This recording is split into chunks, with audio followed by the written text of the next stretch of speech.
ಹೇ everyone, ಎಲ್ಲರೂ ವರಮಹಾಲಕ್ಷ್ಮಿ ಹಬ್ಬನ ಚೆನ್ನಾಗಿ ಆಚರಿಸಿದ್ರಲ್ರಿ. ನಾವು ಕೂಡ ವರಮಹಾಲಕ್ಷ್ಮಿ ಹಬ್ಬನ ಸೂಪರಾಗಿ ಆಚರಿಸಿದ್ವಿ. ಈ ಒಂದು ಸಿಂಪಲ್ ವಿಡಿಯೋ ನಮ್ಮ ಹಬ್ಬದ ಬಗ್ಗೆ ಆಗಿರುತ್ತದೆ. ಬೆಳಗ್ಗೆ ಎದ್ದು ಸ್ನಾನ ಮಾಡಿಕೊಂಡು ಪೂಜೆಗೆ ಸ್ವಲ್ಪ ಏನು ಬೇಕೋ ಬೇಸಿಕ್ಸ್ನೆಲ್ಲ ಮಾಡಿಕೊಂಡು ಈ ಕಡೆ ನೈವೇದ್ಯಕ್ಕೆ ಎಲ್ಲ ಅಡುಗೆನ ಫ್ರೆಶ್ ಆಗಿ ಮಾರ್ನಿಂಗ್ನೇ ಮಾಡಬೇಕಾಗುತ್ತೆ ಸ್ನಾನದ ನಂತರ. ಹಾಗಾಗಿ ಅದು ಸ್ವಲ್ಪ ಇದು ಸ್ವಲ್ಪ ಮಾಡಿಕೊಂಡು ಮ್ಯಾನೇಜ್ ಮಾಡ್ತಾ ಪೂಜೆನ ಕರೆಕ್ಟಾಗಿ 2 ಗಂಟೆಗೆ ಮುಗಿಸ್ಬೇಕು ಅನ್ನೋಂಥ ಪ್ಲ್ಯಾನ್ ಇತ್ತು. ಪ್ರತಿ ವರ್ಷ ಹಬ್ಬಗಳ ವಿಡಿಯೋನ ಸ್ವಲ್ಪ ಲೇಟಾಗೆ ಪೋಸ್ಟ್ ಮಾಡಬೇಕಾಗತ್ತೆ. ಯಾಕೆ ಅಂತಂದರೆ ನಿಮಗೆ ಹಬ್ಬ ಬೆಳಿಗ್ಗೆ ಅಲ್ಲಿ ಆಗೋಗಿರುತ್ತೆ, ನಿಮಗೆ ಸಂಜೆ ಆದಾಗ ಅಥವಾ ರಾತ್ರಿ ಆದಾಗ ನಮಗಿಲ್ಲಿ ಹಬ್ಬ ಸ್ಟಾರ್ಟ್ ಆಗುತ್ತೆ. ಹಾಗಾಗಿ ಆ ದಿನ ಪೋಸ್ಟ್ ಮಾಡೋಕ್ಕಾಗೋದೇ ಇಲ್ಲ.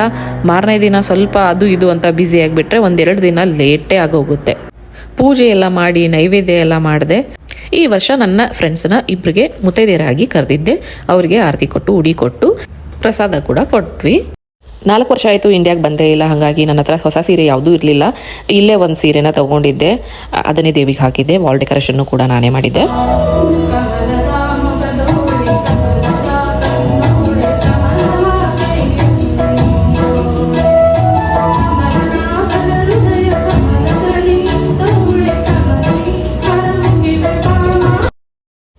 ಭಾಳಷ್ಟು ಜನರ ಮನೆಯೊಳಗೆ ಲಕ್ಷ್ಮಿನ ಕೂರಿಸಿರ್ತಾರೆ. ಹಾಗಾಗಿ ಅವರು ಕುಂಕುಮಕ್ಕೆ ಕರೆದಿರ್ತಾರೆ, ನಾವು ಕರೆದಿರ್ತೀವಿ. ಅವ್ರ ಮನೆಗೆ ನಾವು ಹೋಗೋದು, ನಮ್ಮ ಮನೆಗೆ ಅವ್ರು ಬರೋದು, ಫೆಸ್ಟಿವಲ್ ವೈಬ್ ಭಾಳ ಚಂದ ಇರ್ತದೆ. ಹಾಗೆ ಕಡ್ಲಿ ಉಸುಳಿನ ಪ್ರಸಾದಕ್ಕೆ ಅಂಥೇಳಿ ಮಾಡಿದೆ, ಎಲ್ರಿಗೂ ಕೂಡ ಕೊಟ್ವಿ. ಇಷ್ಟು ನಮ್ಮ ಮನೆಯ ವರಮಹಾಲಕ್ಷ್ಮಿ ಹಬ್ಬ ಈ ವರ್ಷದಾಗಿರುತ್ತೆ. ಮತ್ತೆ ಸಿಗ್ತೀನಿ ಎಲ್ರಿಗೂ. ಬಾಯ್ ಬಾಯ್.